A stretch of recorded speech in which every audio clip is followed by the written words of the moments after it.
Summer holidays வந்தாச்சு நம்ம GT Holidays வந்தாச்சு. GT Holidays, South India's #1 travel brand. தனுசு ராசி நேயர்களே, இந்த ஆண்டு சித்திரை மாத பலனை ஆமாங்கய்யா மாதம் மாதம் நீங்களும் சொல்கிறீங்க, நாங்களும் கேட்குறோம், எங்கய்யா நடக்குது இன்னும் ஒரு சிலர் சொல்லுவீங்க. ஒரு சிலர் என்ன சொல்லுவாங்க, அது எப்படியே என்னை குறி வச்சு சொன்ன மாதிரி நீங்கள் சொன்னீங்கன்னு சொல்கிறாங்க. அப்போ காரணம் என்னென்னா, உங்களுடைய பிறப்பை பொறுத்தது, அது உங்களுடைய வயதின் தன்மையை பொறுத்தது. பொது விதியாக நாங்கள் சொல்கிறோம், 1980 பிறந்து 1994 வரையும் பிறந்தவங்களுக்கு பல இன்னல்களும் பல கஷ்டங்களும் பல துயரங்களும் நீங்கள் அனுபவிச்சிட்ருங்கன்னு எதை வச்சு சொல்கிறோம்? 2ஆம் அதிபதி 3ஆம் அதிபதி என்று சொல்லக்கூடிய சூரியனும் சனியும் இந்த மகர ராசி நேயர்களுக்கும் தனுசு ராசி நேயர்களுக்கும் கும்பராசி நேயர்களுக்கும் பாடாத பாடுபடுத்தி குடும்பத்தில் ஏகப்பட்ட பிரச்சனை உண்டு பண்ணிவிடுவான். அப்படி தான் பண்ணிக்கிட்டு இருப்பான். ஆகையினால ஒட்டுமொத்தமாக இருக்கிற நபர்களுக்கு இது சரியாக நடக்கணும்லாம் சொல்ல முடியாது. அவரவர்கள் ஆனால் வேறு ராசியில் பிறந்திருக்கலாம், சிம்மத்தில் பிறந்திருக்கலாம், கன்னியில் பிறந்திருக்கலாம், மேசத்தில் பிறந்திருக்கலாம். ஆனால் இந்த ராசி அதிபதிகள் மகரம் கும்பம் மீனத்தில் மாட்டிக்குவாங்க. அப்போ அந்த ராசியில் மாட்டினதுனால உங்களுக்கு பிரச்சனை வரும். அது ஒரு கலவையாக தான் இருக்கும். ஏன்னு கேட்டால், குரு பகவானும் சனி பகவானும் பொருளை கொடுக்கிறவன் குரு பகவான், அருளை கொடுப்பவன் சனி பகவான். எல்லோரும் மாற்றி சொல்லிக்கிட்டு இருக்காங்க. உங்களுக்கு அருள் கிடைக்கணுன்னா நீங்கள் யார்கிட்ட போனால் சனிக்கிட்டு தான் போகணும். ஏங்க உங்களை நம்பி ஒரு வேலையை ஒப்படைக்கிறாங்க, அந்த வேலையை செஞ்சு முடித்த பிறகு பார்த்தீங்கன்னா நல்லா இருக்குப்பா, வெரி குட்ப்பா ஆன்னு சொல்லுவாங்க. ஆனால் காசு சம்பளம் கம்மியாக கொடுப்பாங்க, பேரை கொடுப்பாங்க, ஆனால் அதுக்குள்ளே பொருளை கொடுக்க மாட்டாங்க. எங்களுடைய சாஸ்திர கணக்கில் ஒன்று இருக்குது, 100க்கு 100 சத்தியவான் யார் செய்கிற தொழில்னு பார்த்தா டர்னர் தொழில்னு ஒன்று இருக்குது. மிஷினில் டர்னர் தொழில் இருக்குது. நீதிபதி சிறந்தவனா டர்னர் சிறந்தவனா? நீதிபதி சிறந்தவன் இல்லை, அவன் சட்டத்திற்கு அடிமை. ஆனால் இந்த டர்னர் தொழில்னா ஒரு புஷ்ஷு செய்யணும், அந்த புஷ்ஷில் இன்னொன்று இணைக்கணும், ரெண்டையும் சேர்த்து ஃபோர்ஸ் ஃபிட்டாக இல்லை ஃப்ரீயாக உள்ள ரன்னிங் ஃபிட்டாக கொஞ்சம் மாறினா கூட சுற்ற ஆரம்பிச்சிடும். அப்படி சுற்றாமல் டைட்டாக அதில் வச்சு டைட் பண்ணுற ஒரு திறமை யார்கிட்ட இருக்குன்னா அந்த மெஷினிஸ்டரு அனு சொல்லக்கூடிய அந்த இயந்திரத்தை இயக்குவர்கிட்ட இருக்குது. அப்படி தான் உங்களுடைய மனதுக்குள்ளே நீங்கள் ஒரு டர்னர், உங்கள் மனசை நீங்கள் இயக்குறீங்க, நீங்கள் ஒரு நீதிபதி. ஏன்னு கேட்டால், குரு நிச்சயமாக நல்லதே செய்ய மாட்டான். நீங்கள் எப்பொழுதுமே தனக்குன்னு சேர்க்காத பரோபகாரமாக இருந்தால் நிச்சயமாக உங்கள் குழந்தை குட்டிகளுக்காக காசு சேர்ப்பீங்க. நீங்கள் சாப்பிட மாட்டீங்க, நீங்கள் பட்னியாக கிடப்பீங்க, ஆனால் அந்த காசை சேர்த்து வைப்பீங்க, உன் பிள்ளைகிட்ட கொடுக்கும், உன் பிள்ளை உனக்கு பயன்படாது. ஏன்னு கேட்டால், அந்த நியதி அப்படி தான், அரசோட நியதி. பணத்தை கொட்டி கொட்டி வைக்கலாம், அந்த பீரோவுக்கு என்ன பிரயோஜனம், அந்த ரூமுக்கு என்ன பிரயோஜனம், அதை காத்துக்கிட்டு நிற்கிற அந்த வாட்ச்மேனுக்கு என்ன பிரயோஜனம்? பாதுகாக்க தான் முடியும். அப்படி தான் நீங்கள் குரு பகவான் என்ற தனுசு ராசி நேயர்கள், நீங்கள் எல்லாத்தையும் பாதுகாக்கலாம், எல்லாத்தையும் வச்சு கட்டி காக்கலாம், நீங்கள் எல்லாருக்கும் வாங்கி கொடுக்கலாம், ஆனால் உங்களுக்கு பயன்பட மாட்டீங்க. ஆகையினால சத்திய தர்மம் ஒழுக்கம் நியதி என்ற ஒரு தத்துவத்தின் கீழ் வாழக்கூடிய தன்மை வாய்ந்த நீங்கள் உங்களுடைய காலச்சக்கரத்திற்கு ஏற்ப நீங்கள் வாழ்வீங்க. அதெல்லாம் நீங்கள் எப்படி அனுசரித்து போகிறீங்கன்னா விட்டு கொடுக்குற தன்மை தான். ஏன்னு கேட்டால், அந்த ராசி ரெட்ட ராசி, சரி பரவாயில்ல போ, அவனுக்கு தெரிஞ்சது அவ்வளோதான் அனு விட்டு கொடுத்து போகிற தன்மை வாய்ந்தவர்கள் தனுசு ராசினியர்கள் சிறப்பாக இருப்பாங்க. விட்டு கொடுக்காத அந்த குருவோட சுக்கிரன் புதன் இப்படியெல்லாம் சேர்ந்துருந்துன்னு வச்சிங்க, ஊருக்கெல்லாம் பெருமையாக இருக்கும். ராத்திரியில் இவன் தூங்க மாட்டான், இல்லைன்னா தூங்குறவனை தூங்க விட மாட்டான். இப்படிப்பட்ட பிரச்சனைக்குள்ள ஆளாகக்கூடிய இந்த தனுசு ராசி நேயர்களுக்கு இந்த சித்திரை மாத பலன் எப்படி இருக்குன்னு பார்த்தீங்கன்னா, பொறுமையும் திறமையும் நிறைந்தவர்கள் சிக்க மாட்டாங்க. பொறுமை இல்லாத இருந்தீங்க, உங்களை சிக்க வச்சுவிடும். அமைதி இருக்காது, தூக்கம் இருக்காது, நிறைய மனோநிலை பாதிப்புக்கு ஆளாகும். குடும்பத்தை விட்டு ஓடணும்னு நினைக்கும். எங்கேயாவது ஓடி இருந்தாங்கன்னா அவங்க திரும்பி வீட்டுக்கு வருவாங்க. ஆகையினால யாரையும் கண்ட்ரோல் பண்ணாதீங்க, யாருக்கும் அட்வைஸ் பண்ணாதீங்க. யான்னு கேட்டால், அந்த ராசிக்கு 8 கூடவும் 6ல் இருக்கான். நீ எப்படி பேசினாலும் பேசலைன்னா உன் தலையில் பழி உழுந்து தான் தீரும். அது பிள்ளைகளால் விழும், கட்டின மனைவியால் விடும். காரணம் என்னன்னா, இவங்க 2 பேருமே பாதகாதிபதியாகவும் அஷ்டமாதிபதியும் ரோகத்துக்கு உடையவங்க. ஒன்று பொண்டாட்டி பிள்ளைங்களுக்கு மனோநிலை பாதிக்கப்படும், விட்டுட்டு ஓடும். இல்லைன்னா பொண்டாட்டி பிள்ளைகளுக்கு உடம்பு சரியில்லாத இருப்பாங்க, அவங்கள பார்க்கின்ற நிலைமையில் நீங்கள் இருப்பீங்க. இல்லை உங்களுக்கே மனநிலை உடல்நிலை பாதிப்பு இருக்கும், வெளி சொல்ல முடியாத அவஸ்தைப்படுவீங்க. அப்படிப்பட்ட சூழ்நிலையில் இந்த தனுசு ராசி நேயர்கள் இந்த மாதத்தை கடக்கப் போவதால் நீங்கள் அருகாமையில் உள்ள தட்சிணாமூர்த்தி என்று சொல்லக்கூடிய அந்த இடத்துல ஒரு ஒரு தொண்டை எடுத்து வாங்கி அங்கே போட்டு கொண்டைக்கல்லை அவிச்சு அதை சுண்டலாக செஞ்சு அங்கே கொடுத்து அதன் மூலமாக நல்ல ஒரு பரிகாரத்தை தேடிக்கொள்ளுங்கள். தெற்கு முகமாக இருக்கிற இந்த தட்சிணாமூர்த்தியை பாருங்கள். அப்போ தெற்கு முகமாக இருக்கிற தட்சிணாமூர்த்தியை பாருங்கன்னா வயதானவங்களுடைய பாதத்தை தொட்டு கும்பிடுங்கன்னு அர்த்தம். அங்கே கோவிலில் போய் தட்சிணாமூர்த்தி தெற்கு முகமாக இருக்கார், அவருக்கு ஒரு துண்டை போடுறோம் ஆனால் இல்லை, நல்ல திறமைசாலிகளை பாராட்டுங்கள், ஆனால் மஞ்சள் துணி கொடுங்க. மகர ராசி நேயர்களே, நான் உங்களை பற்றி நான் யோசிக்கும்பொழுது உங்களுக்காக இரவு பகலும் தூக்கமில்லாமல் யோசிக்கிறேன். ஏனென்று கேட்டால், எங்கள் சனி பயிற்சி முடிஞ்சிருச்சா முடியலையான்னு கேட்குற தன்மையில் நீங்கள் இருப்பீங்க. அதே ஏன்னு கேட்டால், ஒரு ராசியோட ஒரு நுட்பம் ஒன்று தெரிஞ்சுங்க. நீங்கள் எப்படி பிறக்கிறீங்களோ அதுக்கு முன்பின் ராசியில் தான் உங்கள் பிள்ளைங்கள்லாம் பிறக்கும். இல்லை அதோட திரிகோண ராசியில் தான் உங்கள் பிள்ளைங்க பிறக்கும். உன் கணவருடைய ராசிக்கு முன்பின்னு தான் இருக்கும். உங்கள் ராசி ஜென்மச்சனியாகவும் இல்லை விரயச்சனியாகவும் பாதச்சனியாகவும் இருக்குதுன்னா உன் வீட்டுக்காருக்கு அஷ்டம சனியாகவும் சஷ்டாஷ்டம சனியாகவும் இப்படி மாட்டிக்கும். அதை சார்ந்த பிள்ளைகள் பாதிப்பு கொடுக்கும். இந்த மகர ராசி நேயர்கள் தயவு செய்து கால்நடைகள் ஒரு மிருகங்களுக்கு உணவளிப்பதும் அதுகளுக்கு காய்கறி வாங்கி போடுவதும் இல்லை ஒரு பசு வருதுன்னா அதுக்கு கீரை வாங்கி கொடுப்பதும் அவசியம். நீங்கள் அவுத்தி கீரையில் இந்த சோம்புன்னு சொல்லுவாங்க, பெருஞ்சீரகம், அது போட்டு தண்ணி சார்னு சொல்லுவாங்க, மிளகாய் கிள்ளி போட்டு செய்வாங்க, அதை போட்டு சாப்பிடுங்க. ஏன்னு கேட்டால் உங்கள் சொல்லாலும் உங்கள் எண்ணத்தாலும் உங்கள் உடல் பலகீனமாக இருக்கும். ஏன் பலகீனமாக இருக்குன்னா, நீங்கள் சிந்திப்பது சரிதான், ஆனால் பேசும்போது சரியாக இருக்காது. அது யார் மனதாவது நோகடிக்கும்.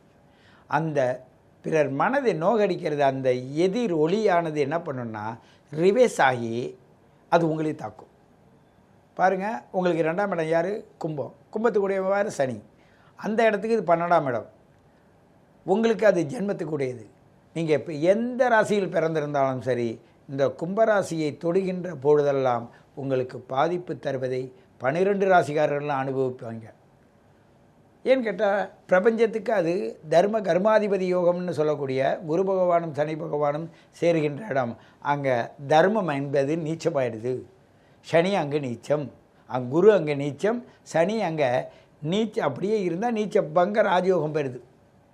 அப்போது அருள் தான் நிறைஞ்சிருக்கு, ஆனால் அது ஒரு பொருளான ஏரியா.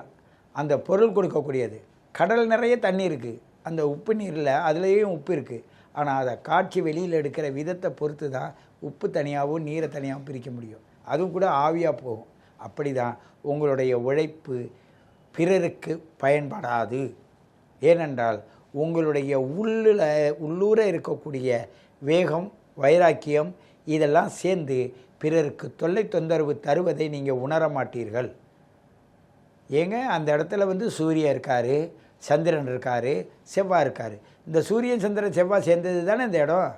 ஆமாம், வாய் சும்மா இல்லையே, எல்லாம் என்னதுன்னு. சரி, எனக்கு ஒரு 3 அடி மண்ணு கொடுன்னு கேட்டார். சரிங்க எடுத்துங்கன்னு. அவன் என்ன 2 அடியை வச்சுட்டு 3ஆவது அடி எங்கே வைக்கிறனா, என் தலையில் வைனா தலையில் வச்சு பாதாளத்துக்கு போயிட்டேன். இது மாதிரி அகம்பாவ பேச்சியாலும் இந்த திருவோண நட்சத்திரக்காரவங்க தன் வாயாலே தான் கெடுவதும் தனக்கு தெரியாது. சொத்து சுகத்துக்கு ஏமாறுவீங்க, உங்களை ஏமாற்றி தான் தீருவாங்க, நீங்கள் ஏமாந்து தான் போவீங்க. ஆனால் அந்த சொத்து சுகத்துக்காக தான் போராடுவீங்க. நீங்களோ உங்களை சார்ந்த கணவரோ அவங்கள போராட வச்சு வேதனைப்பட வச்சு அந்த சொத்து சுகத்தை நீங்களும் ஆள போகிறதில்ல. அவங்களும் ஆள விடுறதில்ல. இப்படிப்பட்ட சூழ்நிலையில் அவதிப்படுகின்ற இந்த நேரத்தில் பிள்ளைகளோடு சரியான முறையில் பழக கற்றுங்க. இந்த விரையாதிபதி தான் உங்களுக்கு ரிஷபராசியில் போகுது. அந்த 5ஆம் இடத்துல நீங்கள் பிள்ளைகிட்ட உங்களுடைய பாசத்தை நீங்கள் காட்டினீங்கன்னா உங்களை தூக்கி எறிஞ்சிட்டு போயிடும். குழந்தை உருவாகுதுன்னா கூட அந்த குழந்தை உருவாகி கல்லாம் வந்து கடைசி நேரத்தில் இந்த டெலிவரி சரியாக இருக்காது. காரணம் என்னென்னா நமக்கு தெரியாது. நம்ம அறியாத செய்கிற தவறு அது ஒரு உருவமாக எதிர்பார்க்கிற நேரத்தில் கிடைக்கலன்னும் போது தான் பெரிய பாதகமாக இருக்கும். ஏன் நீங்கள் உழைச்சி எடுத்த உங்கள் ஒரு தோட்டம் வைக்கிறீங்க. அந்த தோட்டத்தோட பலனை நீங்கள் என்னென்னா வேறு வழியில் தான் இந்தப்பா எடுத்துகிட்டு போகணும் கொடுக்க தான் முடியுமே தவிர அதை வச்சு நீங்கள் ஆள முடியாது. அதனால் 10 ரூபா கிடைக்குன்னா நடக்காது. ஆனால் நல்ல மனதோட சரி பரவாயில்ல எனக்கு பயன்படலைனாலும் அவங்களுக்கு பயன்படட்டும்னு கொடுக்க கற்றுங்க. ஏன்னு கேட்டால் மனசு வராது. நான் இப்படிலாம் கஷ்டப்பட்டேனே நீ கஷ்டப்படணும். அதுதான் ஏன்னு கேட்டால் இந்த பிரபஞ்சத்தில் சூரியனும் சந்திரனும் சுழண்டு கொண்டே இருக்கிறது இந்த பூமிக்காக. இந்த பூமி சுழண்டு கொண்டு இருக்கு. மகர ராசி நேயர்களே, மிக சக்தி வாய்ந்தவர்கள், மிக மிக சக்தி வாய்ந்தவர்கள். உங்களை விட சிறந்தவர் யாரும் கிடையாது. ஆனால் உங்களால் இந்த வாழ்க்கையை வாழ்வது என்பது பெரும் பாக்கியம் கொண்ட நீங்கள் பாக்கியவானாக மாறுவதற்கு தன்னைத்தான் உணர வேண்டும். தன்னுடைய வாயைத் திறந்தால் பொய்யும் மெய்யும் கலந்து பேசுவதனால் எது பொய் எது மெய்ன்னு தெரியாமல் நீங்களே பேதளிச்சு போவீங்க. அடுத்தவங்க வெளியில் போய் ஒரு முத்திரை குத்திட்டு போயிடுவாங்க. அது உங்களுக்கு தெரியாது. நடிக்கிறவங்கெல்லாம் உங்களுக்கு நல்லவங்களாகவும் உங்களுடைய அப்படியே கொஞ்சம் கொலாகிறவங்கெல்லாம் நீங்கள் என்ன பண்ணுவீங்கன்னா நல்லவங்கன்னு நினச்சிவிங்க. உண்மையை சொன்னால் அவங்கள வெறுப்பீங்க, அவங்கள விளக்குவீங்க. 12 குடைவன் தானே குரு. அதனால் விளக்குறதுனாலும் ஒதுங்கினாலும் அவங்க உங்களை பாதுகாப்பாங்க. யாரெல்லாம் நீங்கள் வெறுக்கிறீங்களோ அவங்கெல்லாம் தகுந்த நேரத்துக்கு உதவுவாங்க. யாரெல்லாம் நேசிக்கிறீங்களோ அவங்களால் உங்களை பாதுகாக்க முடியாது. 11ஆம் இடம் பாதகஸ்தானம். ஆகையினால் நட்பும் சகோதர உறவும் உனக்கு ஒத்து வராது என்பதை உணர்த்துகின்ற காலம் இந்த சித்திரை மாத கும்பராசினியர்களே. நீங்கள் உங்களுக்கே தெரியும். ஏன்னா எல்லாருக்கும் எல்லாம் கொடுக்கணும், எல்லாம் செய்யணும். அது நான் தான் கொடுக்கணும், நான் தான் செய்யணும். இப்படி தனக்குத்தானே தன்னை பெருமையாக பேசுகிறவங்களுக்கெல்லாம் நீங்கள் உண்மைன்னு நினைப்பீங்க. உங்களை பெருமை பேசுனாவே நீங்கள் உயர்ந்தவர்களாக மாறுவீங்க, உயர்ந்தவராக இருப்பீங்க. ஆனால் அதனால் அடைவது என்ன தொல்லை தான். உயர்ந்த இடத்துலையே வச்சுட்டு அவங்கவுங்க வேலையை பார்ப்பாங்க, உங்களை மாதிரி உண்டானுவாங்க. ஆகையினால் புகழுக்கு நீங்கள் அடிமையாகிவிடாதீர்கள், பொருளுக்கு நீங்கள் அடிமையாகிவிடாதீர்கள். அருளாசி நிறைந்த நீங்கள் எல்லாருக்கும் கொடுக்க கற்றுங்க. கொடுக்கவே மனசு வராதுங்க. கும்பராசிக்காரவங்க கொடுக்க மனசு வராது. ஏன்னு கேட்டால் 12ஆம் அதிபதி விரையாதிபதி சனிதான். விரயம் பண்ணினால்தான் கோடி கோடியாக உனக்கு கொட்டும். கொடுக்கவே மாட்டேன். நான் சொல்கிறேன் பரிகாரத்துக்கு, ஐயா இது மாதிரி செய்யுங்கன்னா அவங்க என்ன சொல்கிறாங்க, எத்தனை நாள் செய்யணும்? வாழ்நாள் ஃபுல்லாக கோடி கோடியாக உனக்கு பணம் வரணும், ஆனால் எத்தனை நாள் செய்யணும்னு கேட்டால் அப்போ கொடுக்குற நேரத்தில் கணக்கு பார்க்குற, வர்றதை மாத்திரம் கணக்கு பார்க்க மாட்டேறேன். 2க்கும் 11 கோடியும் குரு இல்லை, அந்த குலம் தானே உங்களுக்கு வரும். அங்கே அருளும் பொருளும் நிறைந்திருக்கிற நீங்கள் என்ன செய்யணுன்னாக்க அள்ளி கொடுத்துக்கிட்டே இருந்தால் உங்களுக்கு வந்துக்கிட்டே இருக்கும். ஏன்னு கேட்டால் 7ஆம் அதிபதி சூரியன் தானே, அவன் தானே இப்போ 2ஆம் இடத்துக்கு வரான். அதுக்கு நீங்கள் 12ஆம் இடத்துல தானே இருக்கிறீங்க. அந்த அதிபதியும் சேர்ந்து தானே உங்களுடைய இந்த மாதத்தை ஓட்ட போகுது. ஆகையினால் கவனம் வைங்க. நீங்கள் கொடுத்தால் மட்டும்தான் நீங்கள் மனிதர். நீங்கள் கொடுக்கலன்னு வச்சிங்க, நீங்கள் பயன்படுத்துகின்ற அத்தனை பொருளும் காட்சி பொருளாக இருக்குமே தவிர ஆட்சி பொருளாக இருக்காது. நீ வந்தது ஆளை தான். கோவிலுக்கு கும்பாபிஷேகம் பண்ணுறாங்க, எல்லாம் பண்ணுறாங்க, ஆனால் 6 மணிக்கு மேலே கதவை பூட்டி போடுறாங்க. அப்போ கோவிலை போய் சரி அது ஒரு மன ஆறுதலுக்காக சொல்கிறேன். உள்ளே இருக்கிற உற்சவரை பார்க்கலனாலும் அந்த கும்பத்தை பார்த்து கையெழுத்து கும்பிடுவோம், எல்லாம் கையெழுத்து கும்பிடுவாங்க. அதனால் உனக்கு என்ன பிரயோஜனம்? நீ தான் வெளியில் உள்ளே உடலையே, வெளியிலையும் உடலையே. வரவும் செலவும் உங்ககிட்ட இல்லாதனால தான் உனக்கு இந்த சிரமம் வருது. அந்த வரவு செலவு என்பது அன்பு பாசம். அன்பு கிடைக்கிது, அறிவு கிடைக்கிது, பாசமாக இருக்கிறீங்க, யாரும் கிட்ட வர மாட்டாங்க. ஏன்னு கேட்டால் அறிவான பாசம் கிடைக்கல. அப்படியே அறிவான பாசம் கிடைச்சால் கூட அந்த அறிவை பயன்படுத்த முடியல. ஏன் இந்த கதி? இந்த பிரபஞ்சம் ஏன் அப்படி செய்யுது? 5 கூடையவனும் 8 கூடையவனும் புதன் தான். 5 கூடையவன் பூர்வ புண்ணியத்து கூடையவன், அவனுக்கு அறிவு கூடையவன் அவன் புதன். அதே 8ஆம் இடத்துல அவன் உச்சம் பெறக்கூடிய புதன், அவன் என்னென்னா 2ஆம் இடத்துல வந்து நீச்சமாக போட்டான். உங்கள் மனசு கேட்க மாட்டேது, கொடுக்க மாட்டேது. ஆகையினால் கும்பராசி நேயர்களே, இந்த மாதம் நிச்சயமாக வேதனைக்குரிய மாதம் என்பதை மிக மன வருத்தத்தோடு உங்கள்கிட்ட சொல்கிறேன். 2ல் இருக்கிற சனி உங்களை பேசியும் கெடுக்கும், பேசாமையும் கெடுக்கும். அவனே லக்னாதிபதியாக இருந்தாலும் சரி, அந்த ராசியதிபதியாக இருந்தாலும் சரி, நீங்கள் கும்பராசி நேயர்கள் இந்த மாதத்தை தப்பிப்பது கஷ்டம். நீங்கள் பாதிக்கப்பட்டே தீர்வீர்கள். குழந்தைகளாலோ இல்லை அறிவு சார்ந்த விஷயத்தாலோ இல்லை நீங்கள் மூடி மறைச்சி வச்சிருந்த விஷயத்தாலோ உங்கள் மனம் உங்களை கொன்று கொண்டே இருக்கும். சுகஸ்தானத்தில் போய் அந்த குரு இருக்கிறான், லாபாதிபதி 2ஆம் அதிபதி, நீ செஞ்சதெல்லாம் எடுத்து தெருவில் விட்டுரும். ஏன்னு கேட்டால் அதனால் உனக்கு பாதிப்பு வர்றதுக்கு என்னத்துக்கு? நல்லதை செய், நல்லதே கேளு, நல்லதே சொல்லு. அள்ளி கொடுக்கின்ற இயற்கை உன் கையில் கொடுத்து தான் எல்லாருக்கும் கொடுக்க சொல்லுது. அதுதான் மேஷ ராசிக்கு அது லாபஸ்தானம்னு சொல்கிறோம், இயற்கைக்கு அது லாபஸ்தானம்னு சொல்கிறோம். அதே இயற்கைக்கு அது பாதகஸ்தானம்னு சொல்கிறோம். நீ அருளை தான் அள்ளி கொடுக்கணும், பொருள் தானாக வரும். நீ கொடுக்கும்போது எனக்கு என்ன ஆதாயம்னு நினச்சிட்டு நீ அள்ளி கொடுக்கணும்னு நினச்சின்னா நீ மாட்டிக்குவே. இந்த மகா சூட்சமம். இந்த சூட்சமத்தை நீ புரிந்து கொண்டால் இந்த சித்திர மாதம் உனக்கு சிறப்பு. இல்லை என்றால் தனிமையில் நின்று வேதனைப்படுகின்ற காலமாக மாறிவிடும். அன்பான மீனராசி நேயர்களே, உங்களோடு நான் பேசுகின்ற நிலைமையில் நான் இல்லை. ஏனென்றால் எவ்வளவு தான் கஷ்டத்தை நீங்கள் சுமப்பீங்க, நான் எவ்வளவு தான் பக்குவமாக இருங்கன்னு சொல்கிறது. நான் சொன்னாலும் சரி, இந்த பிரபஞ்சமே சொன்னாலும் சரி, நீங்கள் வாங்கி வந்த வரத்தை நீங்கள் தெத்தி தான் தீர வேண்டும். ஏனென்றால் நடுநடுங்கி நிற்கின்ற காலம் இது. சூரியனும் ராகுவும் சனியும் சேர்ந்து இந்த மாதம் செல்லும்போது பார்த்தீங்கன்னா அடிதடி, சண்டை, சச்சரவு, வம்பு, வழக்கு, கோர்ட்டு கேஸு, தற்கொலை எண்ணம் இதெல்லாம் சேர்ந்து உங்களை போட்டு வாட்டும்போது வீட்டில் இருந்தால் வெளியில் ஓடுவீங்க. எங்கேயாவது காடு வேண்டான்னு இருந்தீங்கன்னா வீட்டு ஞாபகம் வந்து உள்ளே வருவீங்க. இப்படி தான் இந்த மாதம் செய்ய போகிறது. இந்த மாதத்தில் மனோநோயும் உடல் நோயும் உங்களை வாட்டும். உங்களுக்கு சிறந்த ஒரே ஒரு இடம் படிப்பு சம்பந்தமான இடத்திற்கோ ஹாஸ்டலுக்கோ போவீங்க, இல்லை ஹாஸ்டலுக்கு போக வைக்கும். ஏன்னு கேட்டால் தாய் தந்தை உறவு இரவு எதுவும் இருக்கக்கூடாது. உனக்கு எல்லாமே உனக்கு கொடூரமாக இருக்கும். இது உன்னுடைய date of birth, time of birth, place of பர்த்தின் மூலமாக அதுலேயும் பார்த்து அந்த சனி கூடையோ ராகு கூடையோ சூரியன் கூடையோ ராகு கேது சேர்ந்திருந்தாலோ மாந்தி சேர்ந்திருந்தாலோ ஒரு குளியன் சேர்ந்திருந்தாலோ உங்கள் நிலைமை சொல்லுவதற்கு இல்லை. அப்படிப்பட்ட கண்ணீர் சிந்தக்கூடக்கூடிய இந்த மீனராசி நேயர்கள் மிகவும் கவனமாக இருங்கள். கண்டிப்பாக இவ்வளவு காலங்கள் பட்ட கஷ்டத்தை ஒரு நிறைவான காலம், உங்களுக்கு ஒரு முடிவான காலம், இதை கடந்து விட்டீர்கள் என்றால் உங்களுக்கு சிறப்பாக இருக்கும். சித்திர மாதம் 15 தேதி வரையும் உங்களை நீங்கள் மிகவும் கவனமாக வைத்து கொண்டால் மீனராசி சிறப்பாக இருப்பீங்க.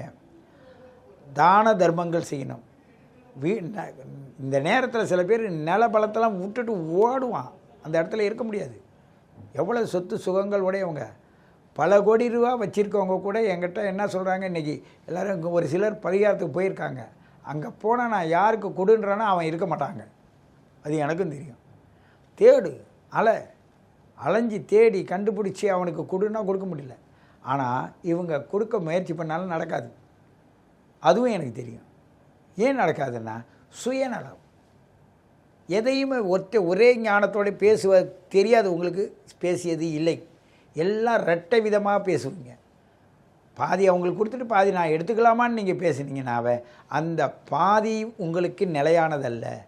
1/3 பங்கு தான் உங்களுக்கு நிலையானது, 2 பங்கு எதிரிக்கு சொந்தமானது. ஏன்னு கேட்டால் அவனுக்கு கொடுக்கக்கூடிய அறிவை கொடுக்கக்கூடிய புதன் பகவானுக்கு அங்கே நீச்ச இடம், அதுக்கு 7ஆம் இடம் உச்ச இடம். அவனுக்கு அடிமையாக நீ இருந்தால் நீ உயர்வாக போவாய். எனக்கு மற்றது அடிமை நினச்சின்னா நீ உயர மாட்டேன். ஆணவம் தலைக்கு மேலே நிற்கும், கர்வம் அதுக்கு மேலே இருக்கும். ஏன்னு கேட்டால் இது ரெண்டும் எங்கேருந்து வந்தது தெரியுமா? நீங்கள் விட்டு கொடுத்து பழகியதால் வந்தது, அதிக பாசம் வைத்ததால் வந்தது, இந்த மக்களோடு வாழ முடியாமல் தெரியாத வாழ்ந்ததால் வந்தது. அத்தனையும் பொறுத்துக்கிட்டு எல்லாரும் சொல்லதையும் கேட்டுக்கிட்டு அவமானங்களை பொறுத்துக்கிட்டு வாழ்ந்த நீங்கள் இன்று இந்த சூரிய பகவான் அந்த புதன் பகவான் சாரத்தில் சென்று கொண்டிருக்கிறது. அந்த புதன் பகவானுடைய இடம் அங்கே நீச்சமாக இருக்கிறது. ஆகையினால் இந்த இவ்வளவு படித்த பொண்ணு, படித்த பிள்ளை, இவ்வளவும் தெரிஞ்சவன் என்ன ஒன்று செய்யலாம், வெளிநாடு ஓடலாம். வெளிநாடு ஓடுற எண்ணம் வரும், இடம் விட்டு இடம் மாறணும், அவ்வளோதான். மீனராசி நேயர்கள் இவர்கள் ஒரு குறைஞ்சது அக்னி நட்சத்திரத்தை கடக்கணும். ஏன்னு கேட்டால் உடல் அக்னியாக இருக்குது, நீர் ராசி தான். அந்த இரட்டை குணமானது என்ன பண்ணோன்னா அவங்கள செயல்பட விடாத அவதிக்கு ஆளாக்குது. படித்த படிப்புக்கு மரியாதை இல்லை, பேசுகின்ற தன்மை புரியல, வார்த்தைகள் எல்லாம் கடுமையாக வரும். யாரும் பேசாத வார்த்தைகள்லாம் அங்கே வரும். அதெல்லாம் நீங்கள் கேட்டு ஆகணும். காரணம் என்னென்னா பொறுத்துக்கொள்ளணும். அதுக்கு தன்னுடைய உள்ளே இருக்கிற பிரச்சனையை அதை வெளிப்படுத்துவதற்காக வாய் வார்த்தைகளாக வருது. அதுதான் சிவசிவா. சுவாசம் நல்லா இருக்குன்னா வாய் வார்த்தையை சுத்தமாக வச்சுக்கோ. சிவசிவா சிவசிவா சிவசிவான்னா நம்ம முன்னோர்கள் சும்மா சாதாரணமாக சொல்லிங்க. ஏன்னா இவ்வளோ பெரிய உலகத்தில் என்னடா பார்க்க, நீ கண்ணில் பார்க்குறதுனா ஒன்று தண்ணியை பார்ப்பேன், இல்லாட்டினா ஆகாயத்தை பார்ப்பேன், இல்லாட்டினா அந்த நெருப்பை பார்ப்பேன், இல்லை சுவாச காற்றை பார்ப்பேன். இந்த பஞ்சபூதங்களை தானே உன்னால் பார்க்க முடியும், அதுதான் உனக்கு தெரியும்.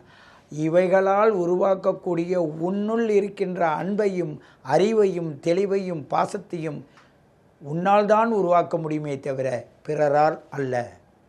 கோவில் குளங்கள் என்பது என்றால் என்ன? உங்களுக்கு இளைப்பாறும் இடமே தவிர உங்களுக்கு நிரந்தர தீர்வுக்குள்ள இடம் அல்ல. உங்கள் மனசு கொஞ்சம் ஆறுதல் படணும்னு தான் நாங்கள் கோவில் குளம்லாம் அனுப்புகிறோம். அதுக்கு போய் உன் மனசு தான் அந்த பழக்கத்துக்கு உட்பட்டு வந்துட்டுனா உன்னுடைய இந்த சாப்பிட்ட ஊன் உடல் அதுதான் ஆலயம். அதனுள் இருக்கின்ற அன்பே சிவம், அறிவே யுகம். நீங்கள் இந்த மாதம் சிறப்பாக வாழ்வதற்கு விட்டு கொடுத்து போங்கள், கெட்டு போக மாட்டீங்க. பிரிஞ்சு போகணும்னு நினைக்கிறத விட உணர்ந்து போகணும்னு நினைங்க, நீங்கள் நல்லா இருப்பீங்க என்று சொல்லிக்கொண்டு மீண்டும் உங்களை சந்திக்கிறேன். உங்கள் சித்தயோகி பேரம்பளவாணன். நன்றி. சம்மர் ஹாலிடேஸ் வந்தாச்சு, நம்ம ஜிடி ஹாலிடேஸும் வந்தாச்சு. GT holidays, south India's number 1 travel brand.